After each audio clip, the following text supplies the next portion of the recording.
Nous avons jusqu'ici évoqué la question de l'accompagnement spirituel et précisé que ce n'est surtout pas un programme, mais une mentalité. C'est une conception de ce que devrait être notre relation avec le jeune. Nous avons défini le rôle d'un mentor, nous avons fait référence à la Grèce antique. Je vous ai également expliqué l'importance que revêt le mentorat dans la vie des jeunes. Les situations et réalités qui confèrent au mentorat toute son importance. Puis nous avons abordé l'objectif ultime de l'accompagnement spirituel, à savoir favoriser le processus de transformation à l'image du Christ dans la vie de ces personnes et leur contribution à l'avancement du royaume. Nous l'avons également inscrit dans le contexte pédagogique. L'accompagnement spirituel fait partie des 5 approches adoptées par Jésus dans son travail avec les gens. Nous avons également pris l'exemple de Barnabé pour illustrer le rôle d'un mentor ou compagnon spirituel.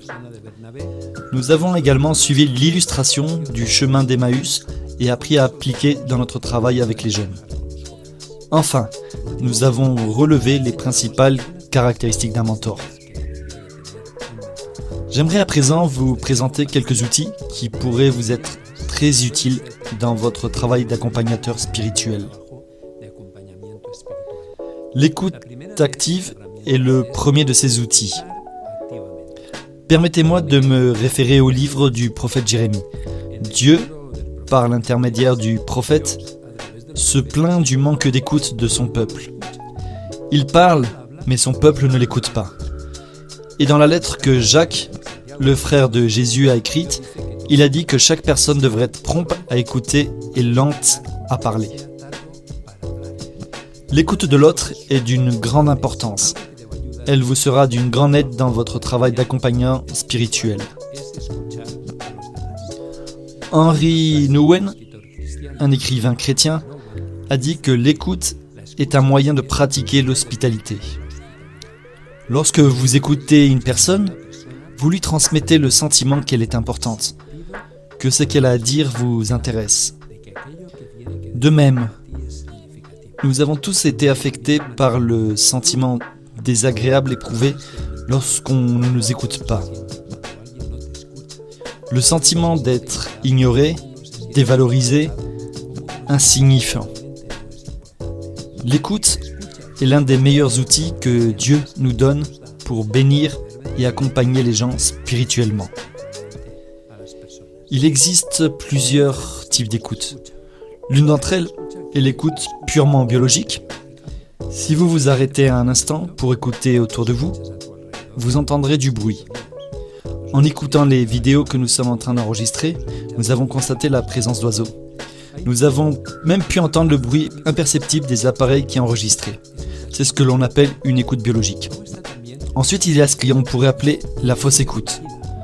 La fausse écoute, c'est lorsque vous faites semblant d'écouter quelqu'un, mais que vous ne l'écoutez pas vraiment en fait.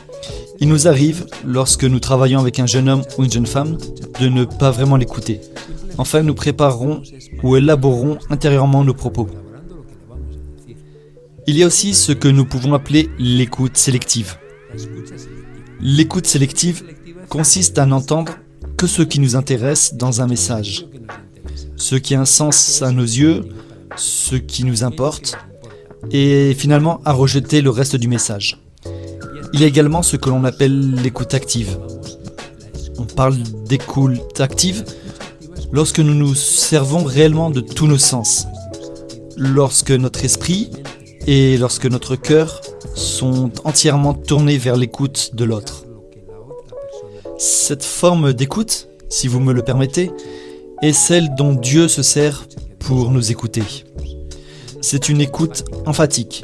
C'est une écoute qui suscite en nous un intérêt réel, qui indique que ce que l'autre personne nous dit nous tient à cœur et nous importe.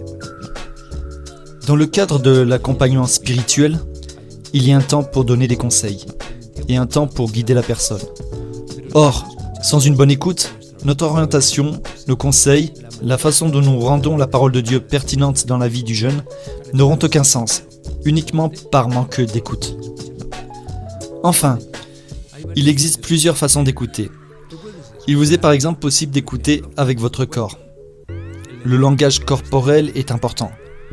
Lorsque je vous écoute, sans vous regarder, vous pourrez en déduire que vous ne m'intéressez pas, et que ce que vous me dites, finalement, n'a aucune importance. Mes oreilles pourraient vous écouter, mais mon langage corporel vous dira que ce n'est pas le cas. Je peux également écouter avec des mots. J'écoute avec des mots lorsque je vous dis « Laissez-moi m'assurer que j'ai bien compris ce que tu m'as dit. Laissez-moi répéter ce que tu viens de dire parce que ça a l'air très intéressant. C'est vrai, ce que tu racontes. Mes mots, mes affirmations ou mes questions me permettent de montrer à la personne que je l'écoute vraiment. J'écoute aussi avec mon intuition. Parfois, ce que la personne ne nous dit pas est tout aussi important que ce qu'elle nous dit. Il nous est également possible d'écouter en nous appuyant sur l'Esprit Saint. Je trouve que c'est extrêmement important. Très souvent, lorsque j'accompagne quelqu'un spirituellement, je me concentre mentalement dans la prière, en demandant à l'Esprit Saint de m'aider à comprendre ce qui se passe, de m'aider à écouter au-delà de l'évidence, de m'aider à discerner le cours de cette conversation. Ainsi, l'un des outils les plus importants que vous pouvez utiliser dans votre accompagnement spirituel est l'écoute. N'oubliez surtout pas d'être lent à parler et prompt à écouter. N'écoutez pas seulement avec vos oreilles, mais avec votre cœur en toute sincérité. Écoutez avec empathie. Écoutez en permettant à l'Esprit Saint de vous aider à discerner ce qui se passe dans la vie de cette personne.